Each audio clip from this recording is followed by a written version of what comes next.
Olá pessoal, sejam muito bem-vindos ao podcast Inteligência Evolutiva. Hoje nós estamos aqui com o grupo de pesquisa em inversão existencial, ou com os participantes Nicolas, Saler e Isa.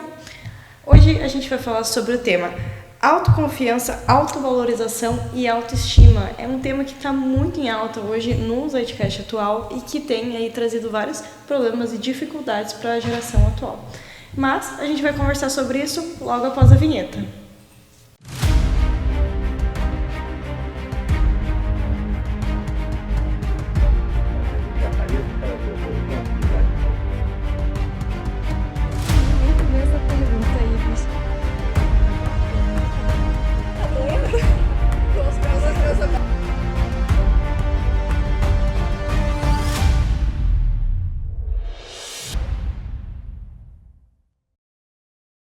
Então, pessoal, sejam muito bem-vindos. Eu gostaria que vocês pudessem se apresentar um pouquinho, falar um pouquinho sobre o tema. Se vocês quiserem começar. Quer começar, Nicolas? Você está podendo dar feedbacks? Posso começar. Se apresentando assim inicialmente, me chamo Nicolas, tenho 23 anos, em breve 24. Então, ou seja, estamos dentro da geração Z atual, né? Sou hoje o coordenador do Greenvex de Foz do Iguaçu e também já tenho algumas pesquisas, alguns verbetes e alguns artigos específicos sobre autovalorização e que a gente vai discutir um pouco mais durante o podcast. Bom, pessoal, prazer, eu sou a Isabelle, eu tenho 22 anos. Esse tema da autovalorização, autoestima, o processo de autopesquisa é uma coisa que me chama bastante atenção e eu venho há algum tempo estudando sobre isso, então eu tenho um artigo correlacionado com esse tema, um verbete e vou apresentar mais um artigo que tem um pouco de relação com esse processo de autopesquisa e autovalorização na próxima semana da Invex. Então a gente vai discutir aqui um pouquinho, mas fica o convite para vocês que estão aí assistindo, participar da semana. Esse ano a gente tem o tema de singularidade interassistencial. Maravilha. Bom, não sei para onde eu olho, vou olhar para lá, mas eu me chamo Saler, sou voluntário da Civex há alguns anos. Diferente dos meus colegas, eu não tenho nem artigo, nem verbete na área, mas eu acabei vindo aqui pela participação do Greenvex, né? A gente chegou a discutir um pouco esse tema anteriormente, então espero estar aí ajudando nas contribuições, considerações e no debate, porque eu acho que esse tema é um tema muito importante, muito amplo, né? Ele tem vários aspectos, vários viés que a gente pode estar abordando ali e, querendo ou não, muito interessante, muito legal. Muito bem, pessoal. A primeira pergunta que eu quero trazer para vocês é por que autoestima, autoconfiança e autovalorização é algo importante para o ser humano em si. Alguém quer começar? Bom, acho que de maneira geral, assim, né, autoestima, autovalorização, a gente estava até discutindo isso um pouco anteriormente, mas são atributos, né, ali que a consciência pode vir a estar manifestando, que tem ali suas semelhanças e suas singularidades, né, e a gente discutindo ali, possivelmente a gente tem que a autoestima ela acaba sendo o guarda-chuva desses outros, né. E querendo ou não, né, se a gente está pensando em termos de ser humano, na minha visão, ou seja, alguém ali, entre aspas, padrão, né, não estamos destacando nenhum perfil específico. Eu vejo muito um papel dessa autoestima ali, no desenvolvimento social daquela pessoa, né, justamente porque vivendo em sociedade a pessoa precisa ter ali um princípio de diferenciação dela para um grupo, justamente para poder ter afinidade ou não, né? Pode parecer meio paradoxal, mas na minha visão, assim, se ela não tem um senso de identidade muito estabelecido, que eu vejo ali uma relação com essa autoestima, isso pode acabar gerando ali um autoconflito, pode acabar ali gerando algum tipo de crise nela, né? E eu vejo que o desenvolvimento dessa autoestima pode ajudar nisso, assim, né? Ela se valorizar, ela viver bem com ela mesma, pode ajudar nela nessa diferenciação dela com o grupo, né? E querendo ou não, o desenvolvimento pessoal dela também, né? Não só o social dela ali no meio. O que vocês acham? Então, eu acho que a palavra que você usou sobre a questão de identidade é o ponto-chave dessa pergunta. Eu acho que em vários momentos da nossa vida a gente tem que tomar decisão, a gente tem que se posicionar, ou a gente precisa ter opinião das coisas. E aí eu acho que acaba entrando nesse processo de conhecer, se autoconhecer. Então, conhecer os valores, o que eu penso da vida, o que eu penso das coisas que me rodeiam, o que eu quero para mim, o que eu não quero para mim. E aí esse processo de autovalorização entra nisso. Porque quando você não tem esse processo de autopesquisa e você não se valoriza, principalmente na fase ali da adolescência, a gente acaba vivendo ali no meio dos amigos e quer se encaixar e não sabe muito bem o que a gente quer naquele momento, não faz muito essa reflexão do que a gente pensa, não tem essa questão da criticidade, e aí a gente acaba caindo muito no que o outro pensa. E aí eu acho que o processo de autoestima vem daí, dessa busca por se autoconhecer. Não sei se eu me fiz claro, mas acho que é mais ou menos isso. Acho que um ponto interessante de a gente colocar, além do que o Saler colocou em relação à diferenciação do grupo, o que a Isa colocou em relação ao autoconhecimento, que ajuda nessa diferenciação do grupo, Rafa, é a questão de o quão importante é para a consciência conseguir, além de se entender como diferente, se portar como diferente de uma maneira, se entender como diferente na questão da autovalorização e se mostrar como diferente na questão da autoconfiança. Se você ser confiante nas suas falas, nos seus temas, nos seus conhecimentos, e não, como a Isa falou, não ter sua autopesquisa e não deixar ser alinhado para o pensamento do grupo, do zeitgeist ou algo assim. Então, juntando tudo, eu acho que o ponto dessa autovalorização, dessa autoestima, ela é muito importante, principalmente para as pessoas que ainda estão se desenvolvendo dentro da sociedade, ainda estão aprendendo a se desenvolver dentro da sociedade, e se não for focado como uma parte da sua autopesquisa, principalmente quando você é jovem, você entender isso, ver qual é o seu ponto, ver quais são suas falhas nessa situação, tem chances de irem para algum ponto de 8 ou 80. Por exemplo, ou a pessoa não desenvolveu esse processo da autoestima, da autoconfiança, e ela fica travada em alguma situação por causa disso, ou ela não consegue se expor por causa disso, ou ela chega em um ponto de vaidade, de ignorância, ela não consegue se desenvolver por causa que ela tem uma autoconfiança exacerbada e distorcida. Então, acho que o ponto principal é essa importância de desenvolver isso para que no futuro, na vida em sociedade dessa consciência, ela não se distorça para nenhum desses dois lados. Ela tem para viver bem em sociedade, de modo geral.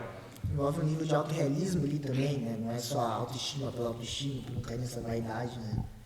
E querendo, eu acho legal o que você comentou, porque tem relação também com a pessoa assumir a singularidade dela, né? Então, ela ter essa autoestima, eu acho que envolve não, mas influencia também ela conseguir assumir o diferencial dela, ela ser mais feliz, nesse sentido. Esse ponto que vocês estão trazendo, o Nicolas trouxe uma questão que, inclusive, eu ia perguntar para vocês. Qual que é a diferença de uma pessoa que tem autoconfiança, que tem autoestima, e da pessoa que ela tem uma vaidade exacerbada, que é a pessoa que é arrogante, que é cheia de si, para a pessoa que tem autoconfiança? O que vocês veem? Então, a gente estava discutindo isso antes, né, na reunião do Greenvex, e aí, para mim, pessoalmente, eu vejo que são coisas diferentes. Da minha visão pessoal, o processo de autoestima é algo mais neutro, talvez algo até mais positivo, assim.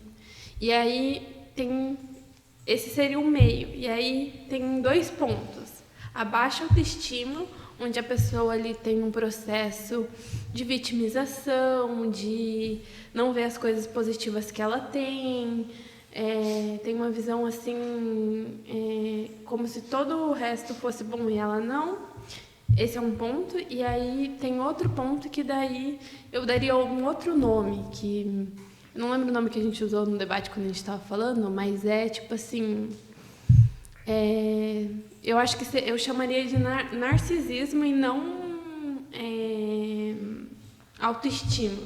Porque para mim autoestima é assim, a pessoa ela entende as coisas positivas que ela tem e tenta entender, né? Eu não vou dizer tipo assim, a pessoa ela também entende os trapalhos que ela tem. Não. Mas eu acho que quando a gente fala de autoestima, eu vejo mais dessa forma do que eu coloco, a pessoa tem muita autoestima e aquele viés mais tipo um narcisismo, super egoísta, ela se acha, por assim dizer. Eu botaria em 3 caixinhas diferentes. Eu acho que nessa classificação que o Nicolas tinha feito antes, eu acho que ela é muito feliz em fazer justamente essa diferenciação, tanto no aspecto da quantidade quanto da qualidade da manifestação desse atributo, né? Quando ela tem pouca, ela vai para uma linha, mas quando ela tem uma qualidade baixa, mas distorcida, e aqui que eu quero dizer com a qualidade dessa autoestima, justamente a precisão, a exatidão que ela consegue ter uma visão dela mesma, né? Aqui, eu sou um inversor, física técnica da Invex, a gente está ali na Sinvex, né? E a gente pode fazer um paralelo ali, muito claro, com um atributo central da aplicação da técnica da Invex, que a Rafa apresentou no começo, que é a questão da autocriticidade, né? A autocriticidade, que é essa característica de a pessoa conseguir olhar para si no âmbito íntimo, olhar para as suas ações, no âmbito ali da manifestação dela e avaliar a qualidade, ajuda a evolução dela, atrapalha a evolução dela, quais ações eu vou tomar a partir disso, né? Então, acho que a autoestima, uma distorção nessa precisão dessa autoavaliação, ela vai para essa linha, né? Isso quando presente em quantidade, porque se ela tiver um desvio nessa visão, mas ainda assim tiver uma baixa autoestima, não sei se ela vai cair no caso de uma arrogância, por exemplo. Ela vai cair nesses outros casos que o Nicolas comentou. Mas querendo ou não, eu vejo que é uma composição ali de atributos, né, que podem estar gerando essa condição. Pelo que eu dei uma estudada, a pessoa que tem uma arrogância é uma supercompensação da baixa autoestima. Uhum. Então ela está tentando esconder e ela supercompensa. Então ela acha muito porque no fundo tem uma ferida que ela não entendeu, que ela não conseguiu, de alguma forma, que é a falta de autoconhecimento, né? Que a pessoa não entende direito como ela funciona, por isso ela tem que ser a mais do mais, a certa do certo, ao invés de ter uma autoconfiança suficiente para entender que tudo bem, eu estou certo, tudo bem, eu estou errado, isso não afeta necessariamente o meu ego. Assim. Eu acho que um ponto muito interessante de se pensar sobre isso é a diferença entre autoconfiança e autoafirmação. Autoafirmação, pelas definições do professor Valdo, é um trafar. Se você ter que, como você está falando, a pessoa tem que necessariamente... Ótimo. Trafar é o traço far o problema ou a dificuldade da consciência. Então, um trafar de autoafirmação é aquela pessoa que necessita constantemente estar se colocando como correta na situação. Ela não aceita estar errada. E isso, por um lado, eu concordo com o que o Saler falou, que tem essa diferença, mas por um lado eu também concordo com o que você falou, que e até isso foi um ponto que a gente estava discutindo antes, que é uma distorção. Então, se a pessoa é vaidosa, se a pessoa é arrogante, é uma distorção por algum desvio da autoconfiança, da autovalorização dela. Então, são várias, como o Saler falou, são várias os traços, várias as manifestações da consciência que podem impactar num desvio da autovalorização, num desvio da autoconfiança por um processo de arrogância ou por um processo de autodesvalorização. processos de inveja, processo de intolerância, inúmeras coisas que são tratadas como traços fardos, como dificuldades da consciência, que podem estar ou não ligadas a um processo da juventude, da infantilidade da consciência, ou ligadas necessariamente à consciência em si, sabe? Então, esse processo de a gente conseguir, eu digo como um 8 ou 80, você precisa meio que controlar a sua visão, como o Saler falou, o seu autorrealismo sobre você mesmo e sobre a sua posição na sociedade que você está inserido, indiferente que seja a sociedade, a sua família, seus amigos, seus colegas de trabalho, indiferente, né? A sociedade geral em si, você precisa ter um equilíbrio. Você não pode, ambos, na minha visão, ambos são distorções.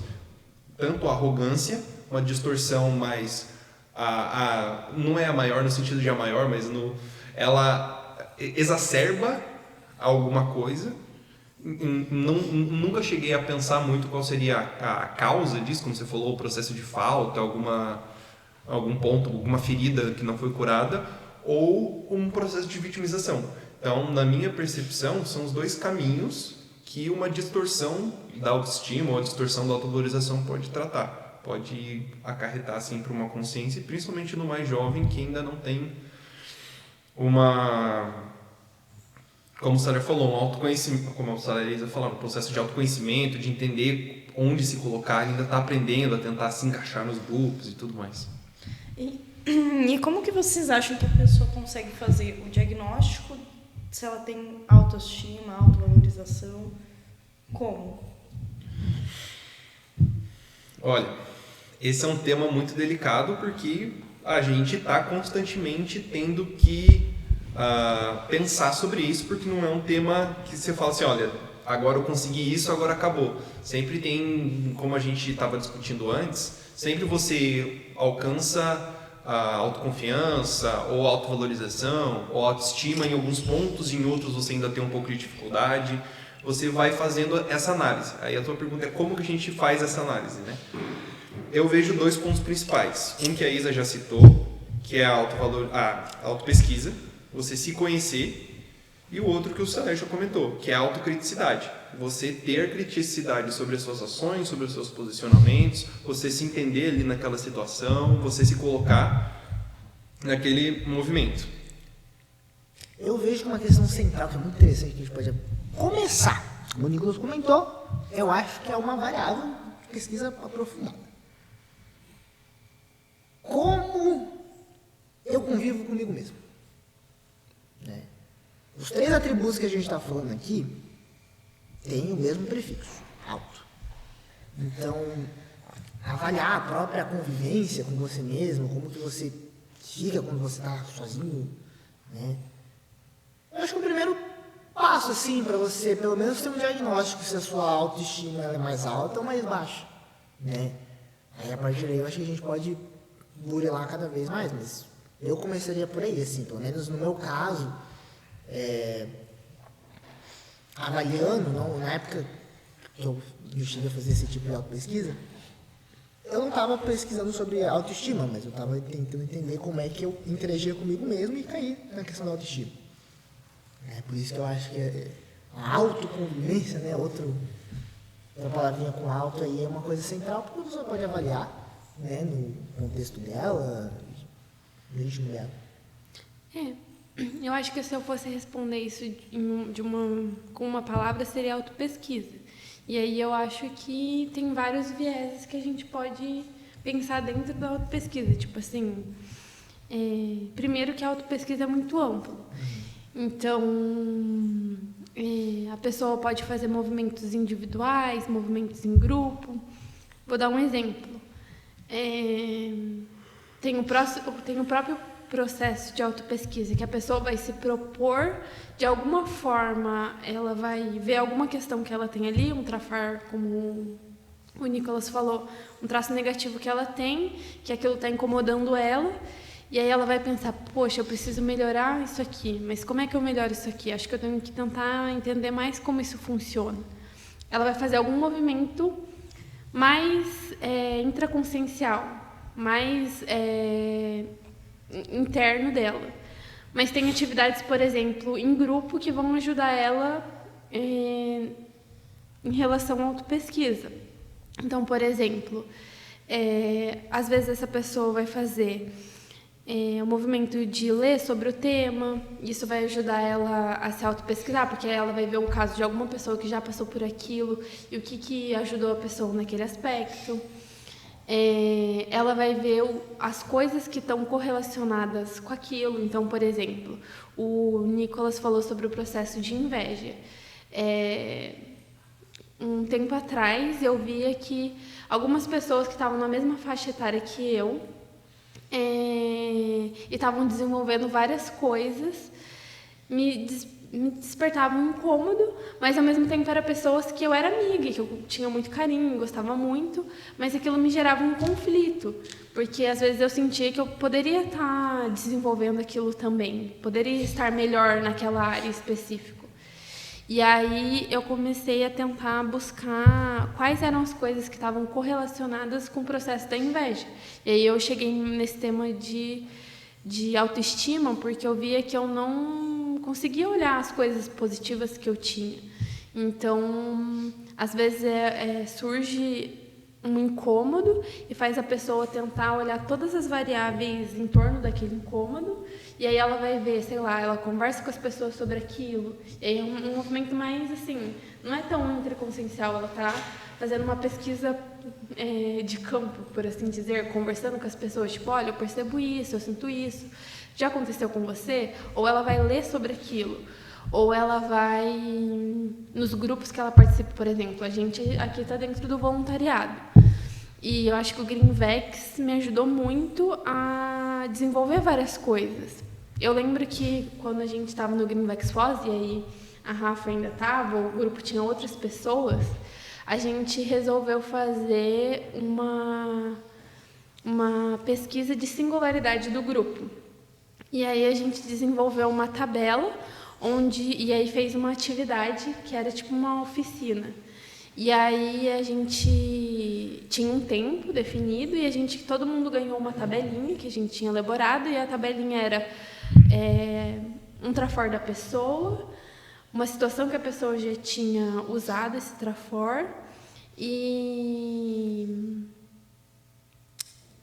tinha uma parte de listagem para a pessoa ir pensando. Então, a pessoa primeiro pensava, tipo, nos trafores que via na outra, e daí ela refletia qual que era o mais, tipo assim, mais importante, o que a pessoa mais usa, mais evidente, e ela justificava.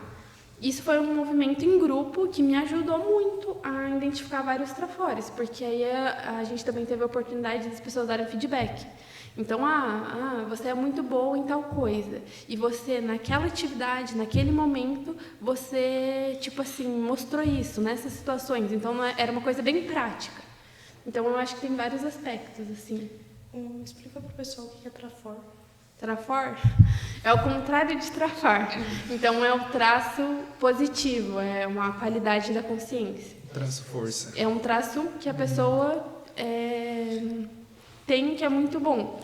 E daí a gente também tem um trafal, que é um traço faltante, que é algo que, às vezes, se a pessoa olhar mais para aquele trafal, aquele traço que está faltando, ela vai conseguir dar um salto evolutivo, assim, tipo, melhorar, às vezes, vários aspectos da consciência ali, de questões intraconscienciais.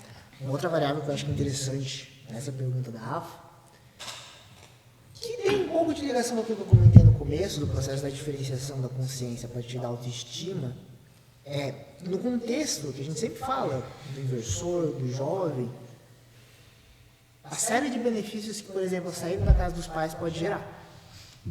Porque saindo da casa dos pais, a pessoa ela sai daquele ambiente, daquela atmosfera multidimensional da família dela, onde ela muitas vezes cresceu e se formou, e que tem muito ali influência dos costumes, tendências dos pais, da própria família como um todo. Quando ela sai, seja para morar sozinha, onde isso que eu estou falando sempre fica, ou, enfim, dividir, enfim, tem esse ato dessa saída, ela começa a apurar a autopercepção dela. Eu acho que isso pode ampliar esse nível de autoconhecimento, né? E esse autocontato. Autocontato consciencial nesse sentido, de a pessoa entrar em contato com os reais interesses dela, os reais valores dela, as tendências dela, né? E isso, eu acho que a tendência é expor o nível de autoestima dela. Se ela vive bem com isso, se ela vive mal com isso, né? Então acho que seria uma outra atitude ali, uma postura interessante, né? Que, enfim, no âmbito da Invex tem uma série de outras razões pelas quais a gente entende também a importância disso no contexto, né, da cronologia, mas também do próprio planejamento, né, para, enfim, da estrutura, de fazer isso de modo estruturado. Mas eu acho que é interessante pensar nisso também, não sei o que vocês acham, né, mas eu acho que vale a pena. Eu acho que faz sentido. Eu acho que isso entra até nos movimentos intraconscienciais, assim, que eu acho que quando a pessoa sai da casa dos pais e vai morar sozinha, ela tem mais contato com a intraconsciencialidade dela, porque tudo na casa dela vai depender dela, fazer ou não. Então ela vai ter as coisas sozinha, tipo assim, quando ela sai da casa dela, vai morar sozinha. Às vezes não tem mais aquele holopensene da família, fica mais evidente o holopensene dela. Isso. E a intraconsciencialidade seria? Intraconsciencialidade eu acho que eu já expliquei um pouco antes, mas é mais assim, tipo, o que é da própria consciência, tipo, o trafor dela, a forma de pensar, essas coisas mais da forma de manifestação da consciência. Na conscienciologia a gente entende duas realidades fundamentais, né? A consciência e a energia. E o intraconsciencial é aquilo que diz respeito à estrutura de uma consciência. A consciência é o princípio, eu, Nicolas, diferentes, cada um com sua singularidade, né? E tem o extraconsciencial, que é ou o meio, as energias, ou a intraconsciencialidade alheia, né? Que entra nesse âmbito aí, né? A gente estava falando desse processo de autopesquisa, aí você deu esse exemplo da saída da casa dos pais. Sim. Aí eu acho que tem bastante relação com o que eu tinha falado sobre os movimentos individuais da pessoa, né? Eu acho que tem isso, eu acho que o processo da reflexão, na Conscienciologia a gente tem vários laboratórios para autopesquisa, então aqui em Foz do Iguaçu a gente tem uma sede da Conscienciologia, né? É que a gente tem várias, mas uma que todo mundo se reúne é o CAEC, que é o Centro de Altos Estudos da Conscienciologia. E lá a gente tem disponível vários laboratórios com várias temáticas diferentes e específicas. Eu não lembro quantos laboratórios a gente tem. 17 laboratórios. E aí cada um tem uma temática. Então, às vezes, tem um laboratório sobre EV. Estado vibracional. Aí eu vou ter que explicar o que é estado vibracional. Como é que eu posso explicar?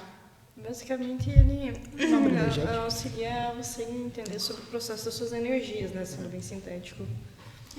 Aí tem vários laboratórios que podem ajudar você a entender mais você mesmo, ou até desenvolver algo. Tem um laboratório para escrita.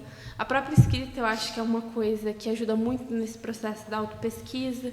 E aí Você diz tem escrita tipo no contexto de diário, ou escrita Os de dois. romance, escrita Não, técnica, calma. acadêmica? Como é que você vê isso? Poesia? Não, aqui eu tô falando mais especificamente de autopesquisa. Então, tipo, eu acho que mais como diário pessoal ou anotações de reflexão. Eu não tenho o hábito de fazer diário, mas o que me ajuda em relação à autopesquisa é escrever, às vezes, quando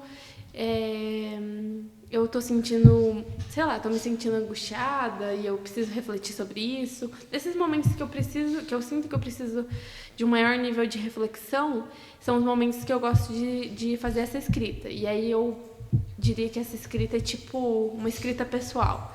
E aí a escrita técnico-científico, eu acho que ela ajuda a pessoa,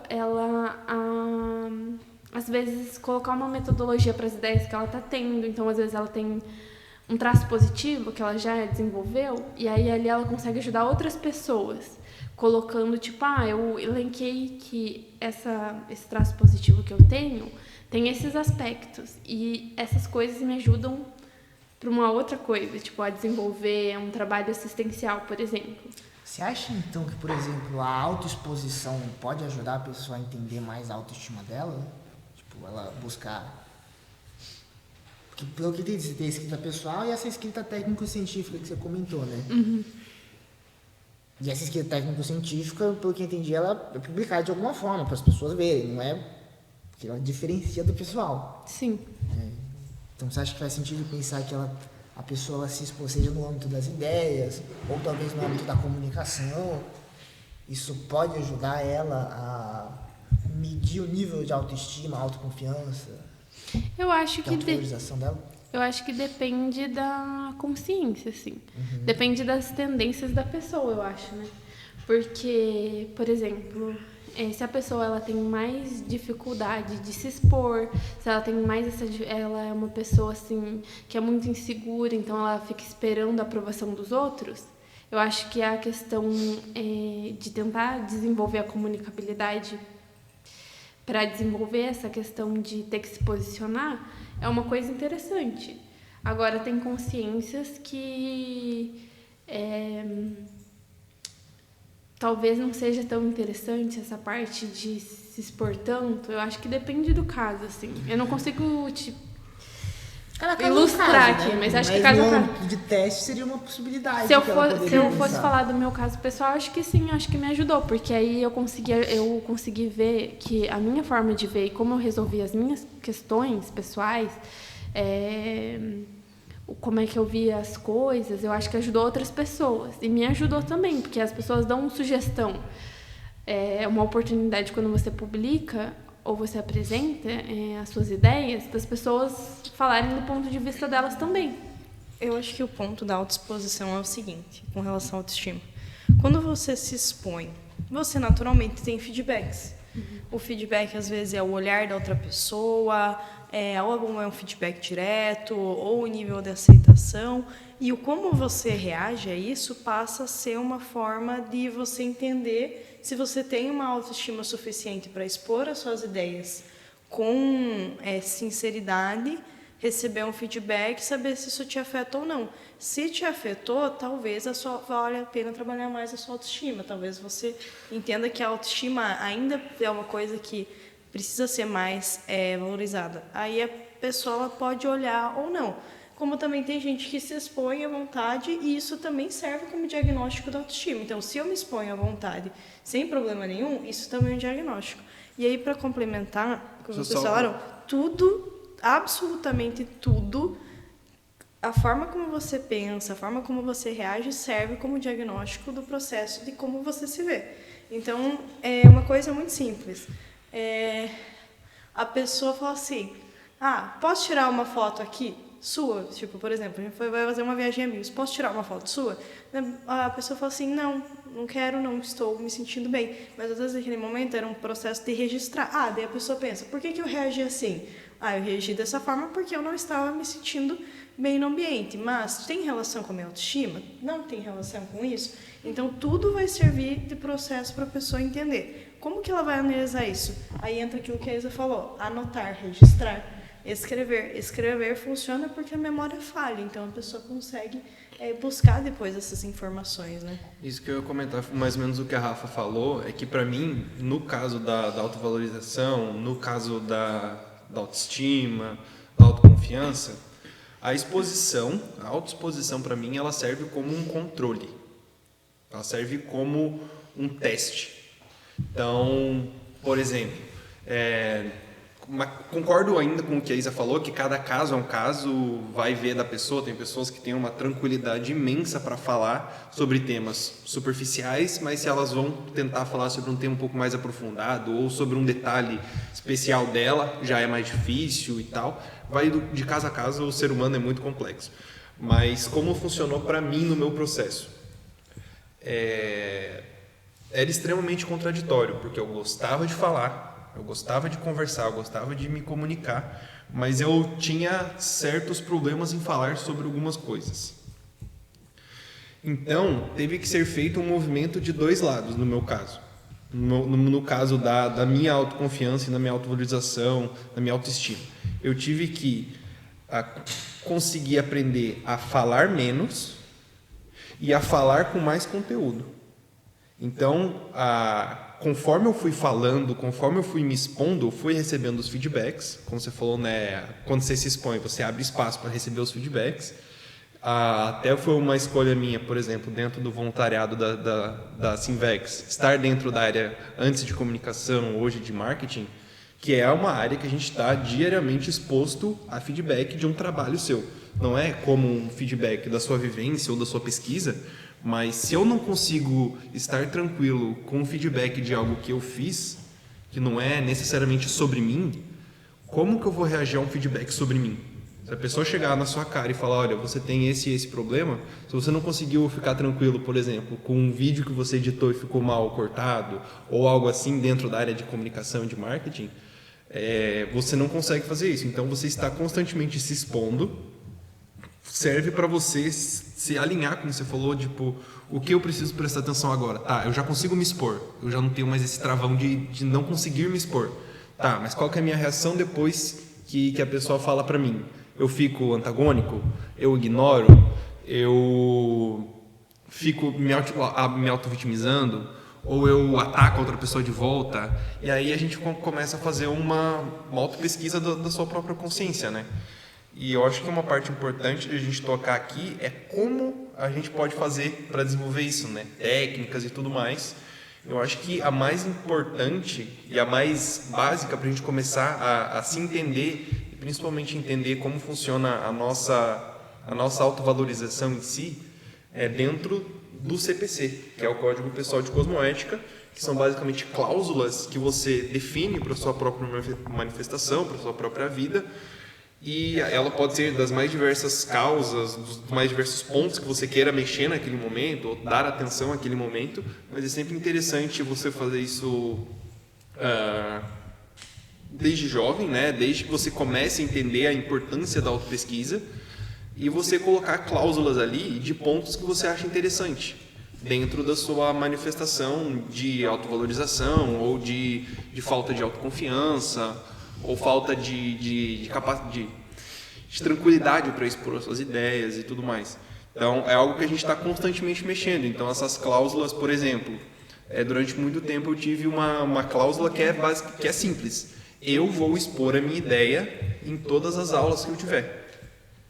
Expor algum assunto, alguma pergunta, eu não vou ficar quieto em nenhuma aula, porque eu preciso ter certeza que eu consigo me expor em qualquer situação.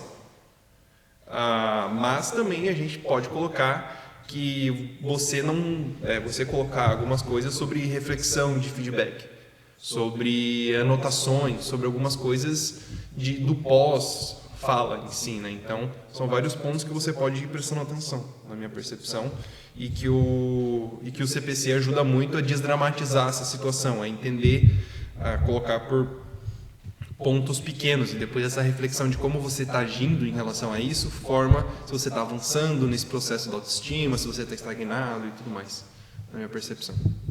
Eu queria comentar sobre algo que a Rafa falou, eu concordo com os pontos que o Nicolas trouxe, mas uma coisa que eu acho que foi muito feliz o comentário, acho que faz total sentido, é a questão dessa auto-observação contínua. Então, você citou um exemplo de como foi a reação da pessoa quando alguém pediu para tirar uma foto dela. Tipo, eu não estou me sentindo bem, mas era um registro muito importante do grupo daquela atividade. E aí, eu acho que essa questão dessa auto-observação contínua, ela é, tipo assim, uma das técnicas que eu acho que ajuda a pessoa a olhar mais para a questão da autoestima, se conhecer melhor, porque você pode pensar em várias situações da sua área, de várias áreas diferentes da vida, e fazer testes, como a Rafa falou, tipo, me questionar por que eu agi dessa forma. Se a pessoa tem essa postura, por exemplo, da inveja, se questionar e pensar em técnicas ou o que vai ajudar ela mudar aquilo, a entender mais sobre aquilo. Então, eu acho que esse é um ponto importante. Acho que a gente já citou algumas coisas que ajudam, né? Então, a gente falou sobre o processo de escrever, diário pessoal, artigo científico, né? Publicação que faça a pessoa se expor, o próprio CPC, onde a pessoa vai ver o que ela valoriza e o que ela, tipo, não abre mão, né? As regras de conduta para ela mesma. O que mais que a gente pode falar? A gente falou dos laboratórios, né, de autoexperimentação. Então, acho que esse é o conjunto de coisas que ajuda. Eu queria comentar dessa técnica do diário que você falou, porque eu acho que um ponto interessante da pessoa começar a criar autoestima, ou entender se ela tem autoestima, é ela olhar que a autoestima é baseada naquilo que a gente faz, que a gente tem confiança do que a gente consegue fazer. A gente só vai ter confiança do que a gente consegue fazer, primeiro fazendo, segundo é reconhecendo o que a gente faz. Aí um ponto, às vezes no diário, é a pessoa colocar assim, o que eu fiz hoje que deu certo? Ou o que eu fiz hoje que eu vejo que foi bom? E assim, sem comparação. Então, assim, por exemplo, a pessoa está aprendendo, aí eu vou dar um exemplo meio tosco, assim, mas a pessoa está aprendendo a jogar bola, aí ela se compara com o Neymar. Fala assim, não, mas eu não sou boa em jogar bola porque eu não sou tão bom quanto o Neymar. Mas é o processo assim, mas às vezes a pessoa é muito bom pro processo que ela tá em desenvolvimento. Mas a autoestima, ela vai naquilo que a pessoa olha que pelo que eu entendo, é que ela tem de bom. Então, essa técnica do diário, da pessoa olhar todo dia o que ela tem de bom, ela reconhecer, ela se autoafirmar, né, dentro disso, também ajuda, assim. Não sei o que vocês pensam a respeito disso. Eu acho que o que você falou é, tipo, meio que se comparar com si mesmo. Tipo, uma pessoa vai ver, eu comecei a desenvolver nessa área, por exemplo, intelectualidade. Aí eu vou listar o que eu já fiz ali, né, pra eu valorizar tudo que eu já fiz nessa área. Daí passa, tipo assim, uns 3, 4, 6 meses. Aí eu vejo tudo que eu fiz nesse tempo que eu qualifiquei. Então, acho que esse processo é muito importante, assim, de entender que muitas questões da vida são um processo, assim, você não vai ser bom desde o início. Então, acho que é uma questão importante ali para a pessoa ter um certo nível de consciência, até tranquilidade, para ela entender que ela pode fazer o movimento e se qualificar. Não sei qual é a visão de vocês. Apesar de que eu acho que na linha da investigação da autoestima, a forma como ela reage a uma heterocomparação pode ser um indicador. Sim, que eu também acho. A pessoa, ela, tipo... Eu falo isso porque, assim, eu já, enfim, em diversos fóruns da minha vida, já me peguei discutindo isso com amigos meus. Porque se você se compara com outra pessoa e você tem uma tendência a se sentir mal, é uma tendência. Pô, por que, cara? Por que tem essa tendência? Eu posso pegar aqui e olhar o Nicolas escreveu um verbete aqui, cara. Eu escrevi um verbete também. Será que o verbete do Nicolas está melhor que o meu? Deixa eu ver. Aí eu me comparo. Eu chego à conclusão que falo, legal. O que eu posso fazer? Ou não. Ou eu falo, meu verbete, cara, tinha 4 páginas. Verbete na enciclopédia da sociologia, tem verbete com 7, 8, nunca 4. Então, acho que a forma como que a pessoa tende a reagir, de novo, a importância do registro, para analisar vários casos, e não ficar ali, pega um recorte, acha que a vida dela é aquele recorte, mas acho que pode ser um indicador também, né? Pessoal, a gente está indo para os últimos 5 minutos do podcast, então se vocês... A gente não comentou quase nada, praticamente. Eu ainda tô na parte abaixo aqui. Então fica aí uma ideia para a gente fazer um novo episódio sobre isso. E eu queria trazer de vocês, se vocês têm alguma ideia que vocês queiram trazer para concluir aqui o raciocínio do podcast. Bom, vou começar, que eu acho que eu sou o que tem menos experiência aprofundando esse tema, mas na minha visão, assim, eu acho que o desenvolvimento da autoestima, ele é crucial para a humanidade, para todo mundo. No caso da inversão existencial, para o inversor, isso também é crucial, ou seja, eu quero trazer isso como um exercício de reafirmação. Porque uma vez que a autocriticidade ela é compreendida como o atributo, a característica que está essencial ao inversor, que guia a inversão dessa existência de uma forma saudável, a Invex é uma técnica para a vida toda. A ideia é que a gente viva essa vida feliz com a gente mesmo. Então, nesse sentido, eu acho que observar esse aspecto é importante. Eu acho que a aplicação saudável da técnica da Invex tende a também levar a um aumento da autoestima. Porém, a vida humana é complexa. Então, a gente tem uma discussão muito boa aqui sobre identificar, às vezes, uma autoestima, porque uma baixa autoestima pode ser maquiada. Então, enfim, é muito complexo. A síntese que eu queria deixar aqui no final é: para o inversor, o desenvolvimento da autoestima ele é tão importante quanto, não é uma razão de demérito. Eu acho que a gente falou, isso aqui, e esse tema é, muito maior do que isso. Então, eu acho que, em síntese, a gente acabou falando o quanto isso é importante para um ser humano, independente se aplica técnica evolutiva ou não.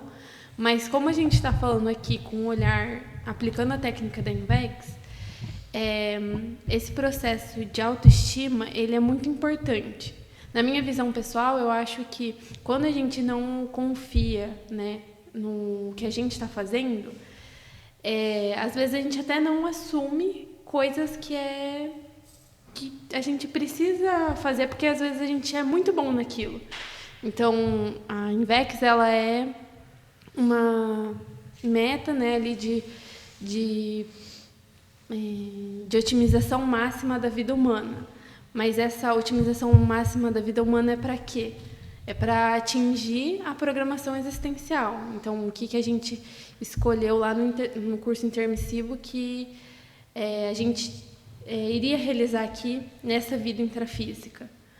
E isso a gente colocou essas metas lá e tem a ver com o processo assistencial. Então, o que a gente tem para fazer de assistência nessa vida. E é muito difícil a gente assumir isso quando a gente não acha que consegue fazer. Então, eu acho que o processo da autoestima, ele é muito importante para várias questões da Invex, mas eu acho que esse é um ponto bem importante, assim. Acho que, para fechar, como um último ponto, assim, Rafa, eu acho que esse processo de pensar sobre a sua própria autoestima, pensar sobre a sua própria autoconfiança, pensar sobre a sua própria autovalorização constantemente, a cada etapa da sua vida, de forma crítica, que é um ponto muito importante dentro da Invex, faz você ser uma pessoa muito melhor para se conviver, porque você está muito mais atento às coisas ideais ou não para se desenvolver naquele ambiente. Então, se você é uma pessoa que tem um estudo, que tem uma reflexão pessoal sobre a sua própria autoconfiança, você é uma pessoa muito mais tranquila de se autoconviver e de conviver com os outros. Então, esse processo do estudo, da reflexão constante em cada etapa da vida, aqui a gente destacando a parte do jovem, em relação à autovalorização, à autoconfiança, ela pode trazer uma facilidade maior, foi algo que a gente não citou aqui, de se conviver. Então, é um ponto interessante a gente estar constantemente pensando, refletindo e desdramatizando isso para conseguir desenvolver uma convivência, as amizades, um trabalho melhor, como você falou, trazendo responsabilidade e tudo mais. Então, em resumo é isso. Para mim, o estudo, em resumo geral do tema, o estudo da autoconfiança, da autovalorização e da autoestima torna a pessoa... qualifica a convivência da pessoa. Muito bem, pessoal. Muito obrigada pela participação de vocês. E nos vemos aí no próximo capítulo do podcast. Até mais.